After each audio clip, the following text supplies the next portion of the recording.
I said to both Sinead and Richard there, I'm freelancing with Mastodon as developer relations at the moment. I'm not here to specifically promote it today. I wanted to talk about the community everywhere concept. So I really appreciate the opportunity. I'll very briefly mention to you that if you have previously used Mastodon, we released 4.2 last week. Because of the nature of Mastodon, there are multiple Mastodon instances, so anybody can run their own. There are some big common ones that you'll notice in my document that I shared with you in my notes. Towards the bottom of here, I've got the very last link is some interesting Mastodon instances according to my interests.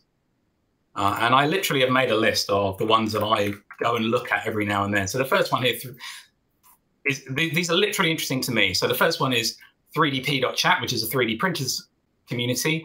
But then immediately after that, you've got fostered.org, which is a free and open source software one. If you go down this list, there's a bunch of technology ones like oldbytes.space, layer8.space, and a number of others. Octodon.social is typically technical people.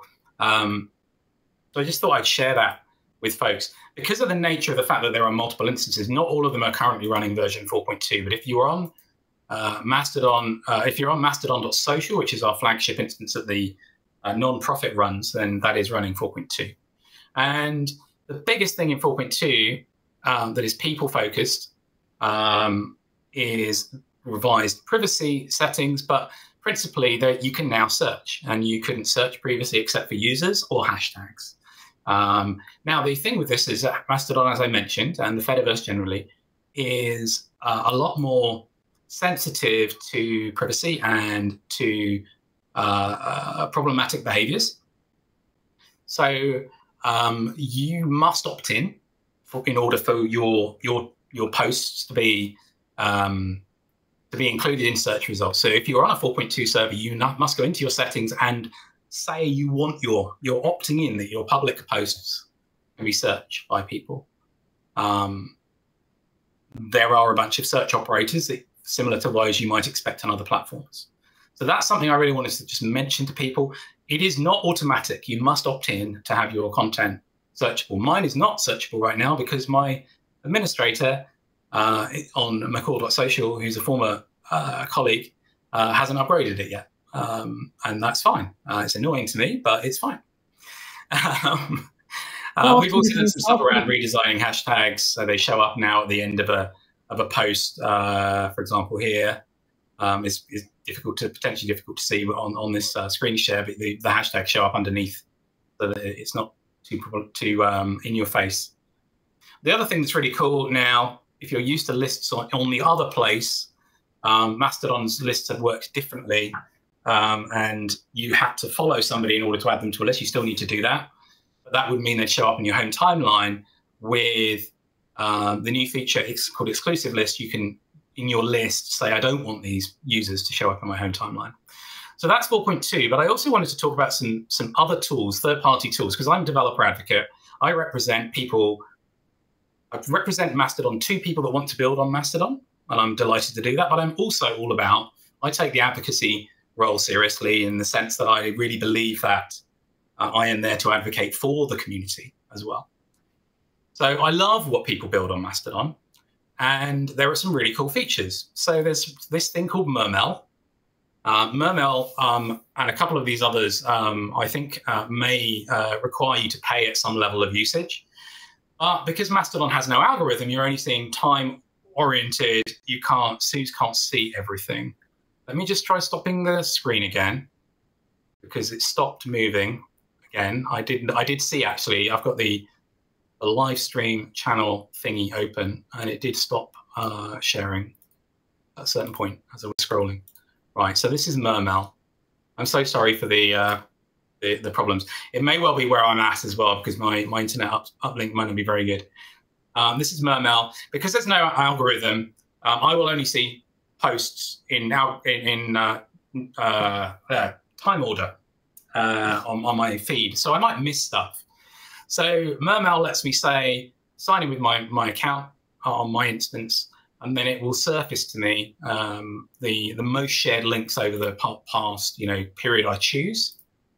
I'm just clicking between my browser windows to show that check that you'll see it. You should be able to see this, I hope. And then I can specify how popular, and then I can see specifically who's posted about these things.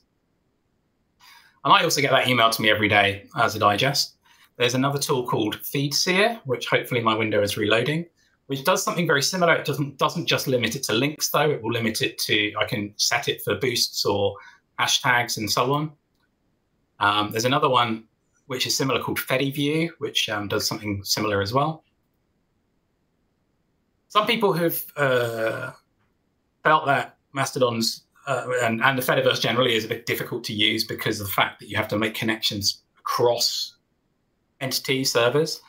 So there's a really nice browser plugin for Chrome and I believe Firefox as well called Graze that does some of that for you. 4.2 does that a lot better as well. If you want to click on Richard's post and favorite it, and he's on mastodon.social or wherever, I forget, I'm sorry, Richard, and I'm on Macaw, then it will no longer, for me, Graze, 4.2 will do a nicer job anyway of doing that cross-instance operation, but Graze completely hides it from me on the browser. So that's a really nice tool. We're advocates. We want to know who's talking about our thing. So Stefan Bohacek, who I got to know because he used to build stuff for Twitter, he runs the bot developers community, built this thing called Fediverse Explorer, which I'm keep flicking back to the live stream channel studio to check that my thing should still be showing. You've gone paranoid now, Andy.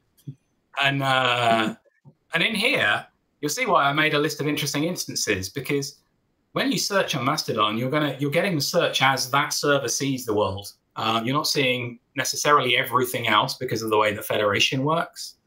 So I can add the instance I'm interested in here, and it will go and look at the hashtag feed for DevRelCon, for example. In fact, I discovered that Basilica, who I met at DevRelCon for the first time, had posted this 2 hours ago. And then I was able to go ahead and click through to it. I would have missed it otherwise. And I was able to engage with that post. So I found that really useful. Let me just double check my notes, tips, tricks. There's another extension that that's called Street Pass, which let me see how my browser appears to you. Yes, which is living up here on my browser tab. And what that does is it looks for people's Mastodon links in any web page I visit, and then it just collects them all up for me. So in case I'm not following somebody, I can now go in and if it's been embedded inside a meta tag in the page, I can make sure that I'm following people. Great way for discovering people. So discovery is a problem. Some people feel based on what they're used to on non-Fediverse platforms, which are centralized and everything's right there and served up to you. I find following a hashtag on Mastodon, which I can do. Cool. Let's find a tag. Let's search for Dublin as a tag on Macaw. Nobody's talking about Dublin on Macaw. That's no use at all. Rugby. I'm only doing this because nobody's talking about rugby on Macaw either, because we're all former Twitter colleagues and we don't care about rugby apparently. I'm breaking Sinead's heart now. Dogs is counted as dogs. Surely. No, in that case, I'm in the wrong. Is it tags? Hashtag RWC 2023. It's tags, not tag. So if I wanted to follow this hashtag, I could click up here at the top right, and there's this little plus, and then that would add it to my list of followed hashtags, and I would be served content. So I find that a really great way of adding interests to your list. Rugby World Cup, there we go. Thank you, Sinead. That's the one I should have been checking. I know you're a big rugby fan. So that was all I wanted to share. I'm Andy Piper at macaw.social. You can follow up with me via my websites that I've shared today. I will make sure that the slides are made available as well. This video is going to be made available for folks. If you have questions about Mastodon in particular, then it's part of I'm glad to say it's part of my role to help people out with that. So I'd love to talk more about it. But generally speaking, look, folks, we need to do some work here and we need to get more comfortable with being uncomfortable. and having to use some stuff that we're not used to. By the way, you can see on this image here that it's overlaid with the alternative text. That feature is from Graze, the browser extension I mentioned. So it's pulling in the alt text over, and you can toggle that on and off. I happen to have that switched on. All right, that was all I wanted to say. I really am grateful for everybody's attention and for your patience whilst I occasionally spoke to an unresponsive screen share and struggled with my own audio. Andy, thank you so much. I mean, one of the things you've just gone through these tools. One of the things that's become clear to me very quickly is for all of us working as developer advocates, we need to up our game pretty quickly when it comes to Fediverse and all of these new tools. In a way, Twitter made our lives very simple because it was all in one place. But now things have split out, right, into all these communities everywhere, as you say.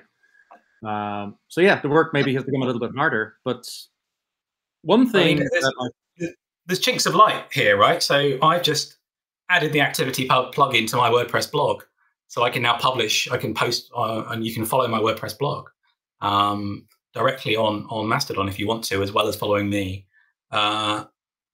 Threads will in the future federate. We're talking to them about how they can do that in a way that works for them in terms of whatever they're doing with their world, and works for the broader Fediverse without upsetting too many people. What I find really great as well is the fact that nobody is controlling it. Right, we're seeing the dangers of centralized control at the moment. And yeah. Okay, yes, you showed us a range of tools. You know what? It's great that there is a range of tools, right? Because the way that I can filter and consume content is not controlled by one org or person. So yeah, brave new world, I think. I've got one. There's a question I can see from Suze there, which is asking about, is Mastodon cool with corporates having accounts on there? I will tell you a cautionary tale, because we are in developer relations, and this is important.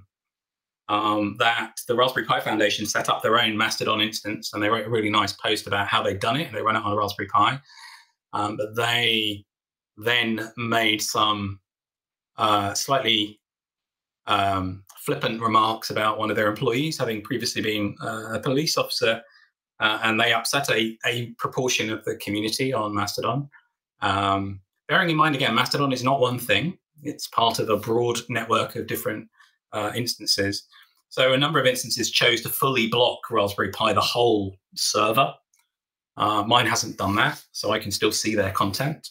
So we need to be very thoughtful about how we engage as corporates or businesses or people.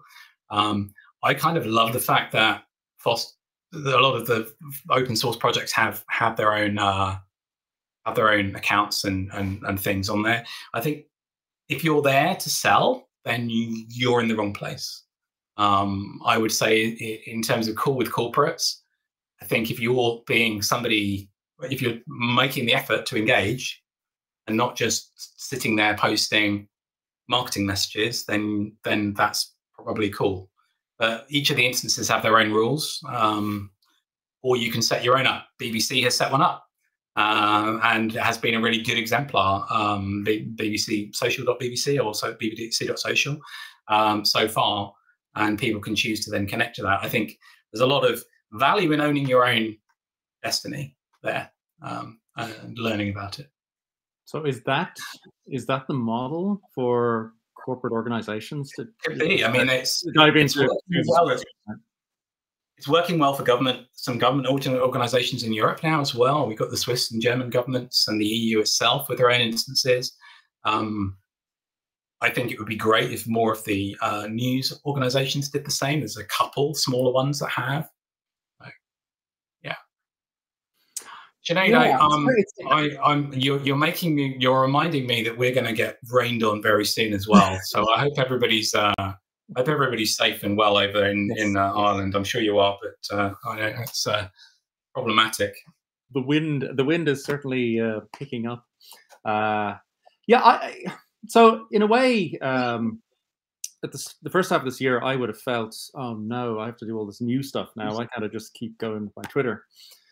But then I'm just reminded after your talk and some of the other discussions we've had previously that how exciting it was when I discovered Twitter back in 2008, and there was all this new stuff to learn. And now we're back. It's 15 years later, and there's a whole bunch of new stuff to learn. So maybe we should just embrace it, because my degree's in history, and I do feel that sometimes as a species we go through cycles. And certainly my experience in technology has been seemingly seeing things reinvented over and over again, but still we move forward. You know, the long arc of history and is hopefully positive. There's lots of other non-technology conversations to have on that topic, but yeah, I think that's it. I think when I was at IBM, around the time that I started on Twitter with an account, people got very agitated that, oh my gosh, everybody's using all these new tools and we have our way of working and we don't want to be disturbed.